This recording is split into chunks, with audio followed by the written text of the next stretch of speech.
Hello, dear students. Welcome to Doctor's Academy for Taxation and Accounting. Through this video, let us discuss the assessment of partnership firm as per Section 223, 40B, Section 184, and Section 185.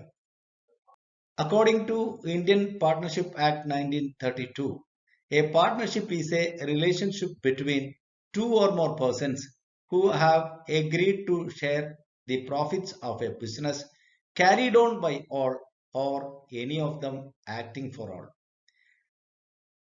These persons are individually called partners and they are collectively called firm or a partnership firm. In the Income Tax Act, the term partner is also includes a minor who is admitted for the benefit of the partnership firm and a partner in a limited liability partnership. Types of partnership are limited liability partnership and unlimited liability partnership. In limited liability partnership, the liability of the partners is limited to the extent of the capital contributed by them to the firm. But in case of unlimited liability partnership, the liability of the partners is unlimited. It means the creditors and the moneylenders of the firm can recover their dues from the assets of the firm as well as from the personal property of the partners. Who can be a partner? A partner may be an individual, a Hindu undivided family, a firm, a company, or maybe a trust. An individual who is a major and sound mind can be the partner of a firm. There is no doubt that a minor also can be a partner, but he will be admitted only for the benefit. Next is Hindu undivided family. A Hindu undivided family cannot be a partner in a partnership firm. Similarly, the manager of the family cannot enter into partnership with the family in his individual capacity. However, the manager of the family or any other member of the family, whether they are male or female, can become a partner for and on behalf of the family with a stranger. The members of the family do not ipso facto become partners in that firm, but the creditors of the firm would be entitled to proceed against the joint family asset, including the shares of a non-partner co-partner for realization of their debts. A firm cannot enter into a partnership with any other firm or an individual. However, the partner of a firm can become a partner of another firm, or all the partners of two firms can join together and form a bigger or another partnership firm, where same partners form two different firms under separate agreements. Whether they constitute same firm depends on the intention of parties, including evidence as to interlocking or interlocking of management, finance, and other incidents of the respective business. A company. Under the Companies Act 2013, a company is a separate legal entity and possesses separate legal personality. Hence, two or more companies can become partners of a firm. Similarly, a company can form a partnership with an individual. Then a trust can be a partner of a firm. The types of firms in the context of the tax liability.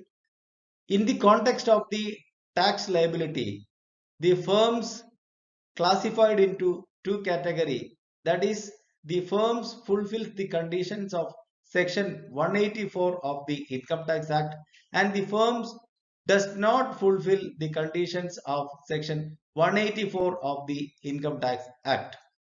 Now let us see what is section 184. Section 184 deals with the conditions for assessment of a firm.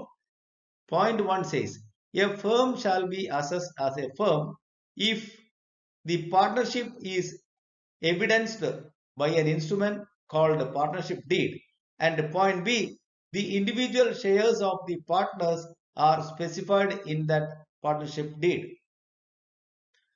Point 2 says, a certified copy of the instrument of partnership deed shall accompany the return of income of the firm for the previous year relevant to the assessment year, in respect of which assessment as a firm is first sought.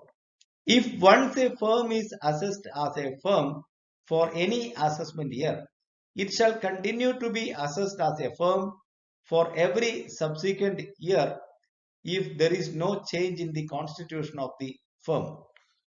If any change occurs in the previous year, the firm shall furnish a certified copy of the revised partnership deed along with the return of income for the relevant previous year. If there is on the part of the firm any failure to comply with the provisions of section 144, the firm shall be assessed as a firm. In such case, the following provisions shall apply.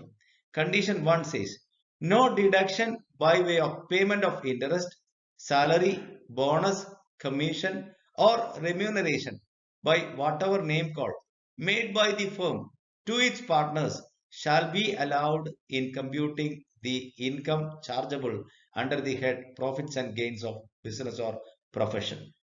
Such interest, salary, bonus, commission, or remuneration shall not be chargeable to tax in the hands of the partners under the head profits and gains of business or profession. Section 185. Where a firm does not comply with the section 184 for any assessment year, the firm shall be assessed for the assessment year as a firm, but no deductions by way of payment of interest, salary, bonus, commission, or remuneration by whatever name called made by the firm to its partners shall be allowed in computing the income chargeable under the head profits and gains of business or profession. Such interest, salary, bonus, commission, or remuneration shall not be chargeable to tax in the hands of the partners under the head profits and gains of business or profession. Computation of firm's income. The provisions of section 40B provides that the following expenses shall not be allowed while computing the firm's income. Point 1. Salary, bonus, commission, or remuneration paid or payable to any partner of the firm who is not a working partner. Point 2.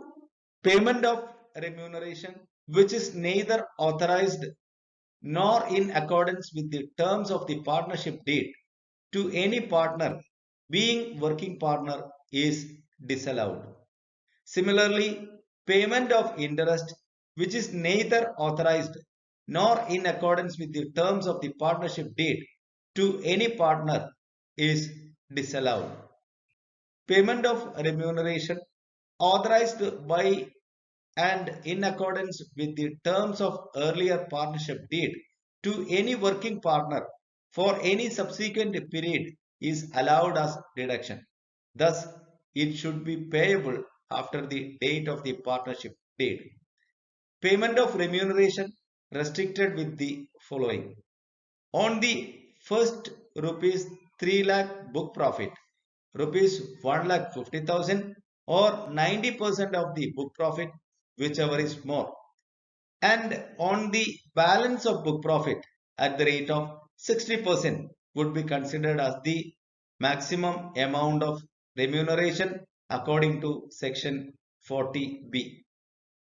Payment of interest, if not stated in the partnership deed to any partner, is disallowed. payment of interest in excess of 12% per annum is disallowed. So these are the major conditions while computing the firm's taxable income. First of all, the book profit has to be calculated. To arrive the book profit, we have to start with the net profit given in the P&L account. Along with that, we have to add all inadmissible item which is not covered under sections 28 to 44 DB. If remuneration to partners if debited to the P&L account, we have to add it. Similarly, disallowance of interest on capital in excess of 12% per annum. So these things has to be added. Then we have to deduct admissible items which are disallowed in point 1 above. Then income from all other sources credited to profit and loss account has to be deducted from the arrived value. The balance will be book profit. Upon this book profit, we have to calculate the remuneration or bonus or commission or whatever name called given to the working partner. Here we have to note that while computing the book profit, the brought forward unabsorbed business loss is not deductible to arrive at the book profit. Similarly, non-business incomes and their concerned non-business expenses are not included while computing the book profit. Now the computation of total income of the firm. First of all, we have to start with the book profit. So from the book profit, we have to deduct the remuneration paid to working partner. That is the actual remuneration paid or remuneration calculated as per the section 40B. Whichever is lower would be considered for deducting from the book profit. So we will be getting profits and gains of business or profession of the firm. Along with that, we have to add income from all other sources. Then we will be getting gross total income. So from the gross total income, we have to deduct eligible deduction under section 80C to 80U. We will be getting the total income or taxable income. From that, we have to deduct the tax payable by the firm. The balance amount will be the amount of profit which is for distributing among the partners in their profit sharing ratio. Tax rate applicable for a firm for the assessment year 2020-21 as per section 167A is short-term capital gain calculated under section 111A. The rate of tax is 15%. Long-term capital gain calculated as per section 112 is either it will be 10% or maybe 20%. Long-term capital gain calculated as per section 112A, it is 10% tax. Winning from lotteries, card games, crossword puzzles, horse races, etc. The tax rate is 30%. And other income, it doesn't mean other sources of income. It may be the business income. So the partnership firm has to pay tax at the rate of 30%. And along with that, if the total income exceed 1 crore rupee, the surcharge has to be paid at the rate of 12%. On this value, health and education cess at the rate of 4% also to be added to arrive the tax liability. Hope the theory portion for the assessment of a firm is clear for you. First of all, we have to arrive the book profit.